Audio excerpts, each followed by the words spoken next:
Jai Hind Defense Aspirants, welcome back to my channel SSP Success. Today we are going to cover an important topic that was in the news, and it's about NATO membership to Sweden and Finland. It's very important for your upcoming SSP and AFSP in terms of GD and lecture. So let's get started with our topic. देखो context से शुरू करते हैं. Context है क्या? Finally Turkey ने फैसला लिया है कि अब वो स्वीडन की जो कोशिश है ना नाटो ज्वाइन करने की उसको सपोर्ट करेंगे. सो अब जो है हम थोड़ा बेसिक कवर करेंगे, राइट? क्या है बेसिक? क्यों टर्की ने अभी बैक किया है स्वीडन को, और पहले क्यों टर्की अगेंस्ट था स्वीडन के ज्वाइन करने से नाटो को लेके. देखो, नाटो एक कलेक्टिव डिफेंस वाली ऑर्गेनाइजेशन है. मतलब कि जैसे नाटो में अभी 31 मेंबर्स है. अगर किसी एक पर अटैक होता है तो इसे बाकी मेंबर्स के द्वारा माना जाता है कि उन पर अटैक किया गया है. अब देखो, इस नाटो ऑर्गेनाइजेशन का एक रूल है, न्यू मेंबर तभी बन सकते हैं जब ऑलरेडी एग्जिस्टिंग मेंबर अप्रूवल देंगे, तभी कोई न्यू कंट्री मेंबर बन सकती है, अदरवाइज नहीं बन सकती. सो स्वीडन काफी टाइम से नाटो का मेंबर बनना चाहती थी, लेकिन दो कंट्रीज मानने को तैयार ही नहीं थी कि स्वीडन जो है मेंबर बने नाटो का. और वो दो कंट्रीज कौन सी थी? एक थी उसमें से आपकी टर्की एंड दूसरी थी Hungary. They have been opposing it from last 2 years, राइट? उसकी वजह से स्वीडन की मेंबरशिप रुकी हुई थी. अब देखो, नाटो की मेंबरशिप की अगर हम बात करें in terms of Sweden and Finland, देखो स्वीडन ना पिछले 2 सेंचुरी से कोई वॉर नहीं लड़ा है. इवन वर्ल्ड वॉर्स के टाइम पे स्वीडन न्यूट्रल रहा. स्वीडन की क्या पोजीशन थी? A neutral position holding nation था स्वीडन, ओके. और कोल्ड वॉर के टाइम पे भी स्वीडन न्यूट्रल रहा, राइट? देन बात ऐसी हुई कि जब काफी सालों से न्यूट्रल रहा है, लेकिन देखो पिछले कुछ सालों में स्वीडन ने यूरोपियन यूनियन को ज्वाइन किया. हम ये देख सकते हैं कि रिसेंटली यूरोपियन यूनियन को ज्वाइन किया स्वीडन ने, and then they wanted to collaborate with NATO. पर उस टाइम पे उन्होंने जो है नाटो को ज्वाइन करने की कोई इंटेंशन नहीं दिखाई थी, लेकिन अभी थोड़े बहुत कोलैबोरेशन किए नाटो के साथ. लेकिन फिर स्वीडन ने इंटेंशन दिखाई. और ये इंटेंशन कब दिखाई? बिकॉज स्वीडन अपनी नेबरिंग कंट्री को नाराज नहीं करना चाहता था, इसलिए स्वीडन जो है पहले इंटेंशन नहीं दिखा रहा था. अब उनकी नेबरिंग कंट्री ने क्या किया? उनकी नेबरिंग कंट्री ने इन्वेड किया यूक्रेन में. उसके बाद स्वीडन को लगा यार, अगर ये रशिया जो है वो यूक्रेन पे अटैक कर सकता है तो कल को हम पे भी अटैक कर देगा. तो कल को हमारे ऊपर अगर ऐसे अटैक हुआ तो हमें खुद को सेफगार्ड करने की तो जरूरत है. जैसे ही 2022 में रशिया ने यूक्रेन पे अटैक किया तो स्वीडन ने मेंबरशिप के लिए अप्लाई कर दिया 2022 पर, राइट? और उन्होंने डिसाइड इसलिए भी किया क्योंकि स्वीडन की गवर्नमेंट पर लोगों का प्रेशर बढ़ता जा रहा था कि आप भी नाटो को ज्वाइन करो, खुद को प्रोटेक्ट करो रशिया से. सो 2022 में रशिया के यूक्रेन पर अटैक करने के बाद स्वीडन एंड फिनलैंड दोनों ने नाटो में मेंबरशिप के लिए अप्लाई कर दिया. फिनलैंड के लिए सारे अप्रूवल दे दिए गए, लेकिन स्वीडन के लिए नहीं दिए गए, और दो कंट्रीज ने अपोज किया, हंगरी एंड टर्की. अभी देखो, हम ये भी डिस्कस करेंगे कि टर्की एंड हंगरी ने क्यों अपोज किया. सबसे पहले हम स्टैंड देखते हैं टर्की का. टर्की का क्या स्टैंड था कि क्यों नाटो की मेंबरशिप स्वीडन को ना दिया जाए. सबसे पहली चीज ये थी, टर्की में कुर्दिस्तान वर्कर्स पार्टी है, ठीक है? उसके मेंबर्स को टर्की क्या कहती है? टेररिस्ट मानती है, राइट? लेकिन हुआ क्या है, स्वीडन इनके प्रति काफी सॉफ्ट है, बिकॉज टर्की का कहना यह है कि इस पार्टी के मेंबर स्वीडन में हाइड होके बैठे हुए.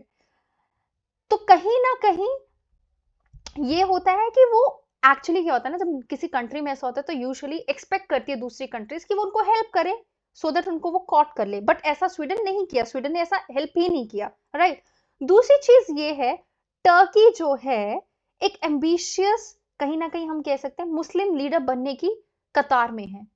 लेकिन स्वीडन में कुरान को जलाने के काफी सारे ऐसे इंसिडेंट देखे गए, और जो गवर्नमेंट ने बोला कि ये फ्रीडम ऑफ स्पीच के तहत आते हैं, स्वीडन की गवर्नमेंट ने. तो अब अगर ऐसा देखने पे टर्की नाराज हो गया, और टर्की ने बोला आप ऐसे कैसे बोल सकते हो कि ये फ्रीडम ऑफ स्पीच के अंदर आता है, ये तो हमारे रिलीजियस बुक को जलाया जा रहा है, राइट? इसकी वजह से टर्की एंड स्वीडन के बीच में क्यों शुरू हो गए, राइट? अब हंगरी का स्टैंड जान लेते हैं, राइट? हंगरी का स्टैंड ये था कि हंगरी में ना स्वीडन के पॉलिटिकल लीडर्स ने ये बोल दिया कि वहां पर रूल ऑफ लॉ को फॉलो ही नहीं किया जाता।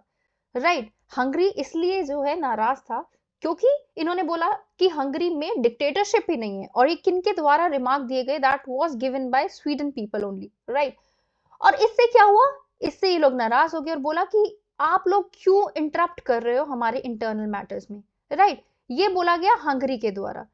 अब जो करंट प्राइम मिनिस्टर है हंगरी के, he is also more friendly with Russia than other NATO members. Right, तो अब जाके कैसे चीजें सॉर्ट आउट हुई है, चीजें ऐसे सॉर्ट आउट हुई है, स्वीडन ने टाइटन कर दिया अपने एंटी टेररिज्म लॉज को, क्रैक डाउन किया ये कुर्दिस्तान की एक्टिविटीज को, आर्म्स के सेल पे रिस्ट्रिक्शंस को लिफ्ट कर दिया।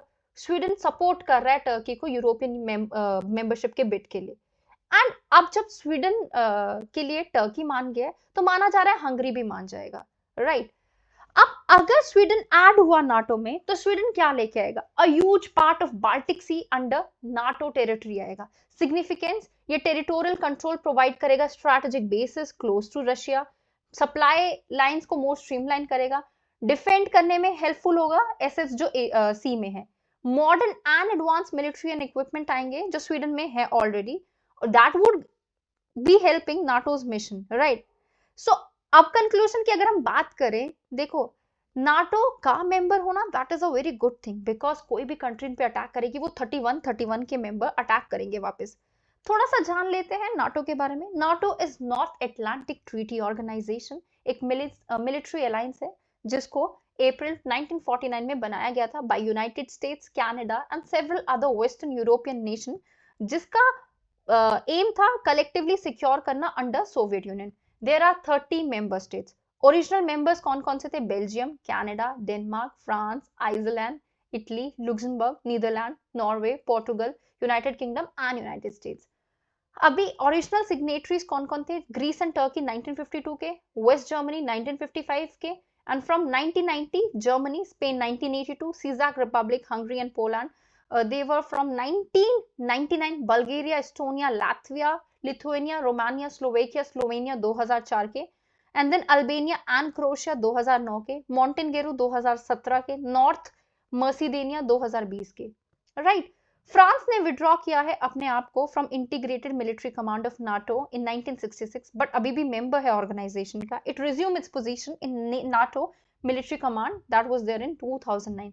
फिनलैंड एंड स्वीडन ने इंटरेस्ट दिखाया रिसेंटली ज्वाइन करने को, और अभी अप्रूवल भी देखने को मिल गया। यही तो हमारा मेन टॉपिक था डिस्कशन का। राइट, हेडक्वार्टर इसके ब्रुसेल बेल्जियम में है। Right, headquarters of allied command operation that is there in Mons Belgium. What are the collective objectives of NATO, essential and ensure करना, इसका पर्पस है सेफगार्ड करे freedom and security of all its members by political and military means. Political objective democratic values को promote करना। Right, military objective peaceful resolution लाना dispute में। Right, NATO देखो एक बार वंस उन्होंने इन्वोक किया था अपना आर्टिकल 5 ऑन सितंबर 12 2001, जब 9/11 अटैक हुआ था वर्ल्ड ट्रेड सेंटर में, यूएस में है जो। Right, so guys, that was all. I hope you like the video. If you like it, do like it, share it and subscribe our YouTube channel SSP Success. Your likes and comments motivate us to make more and more videos on time. Thank you everyone.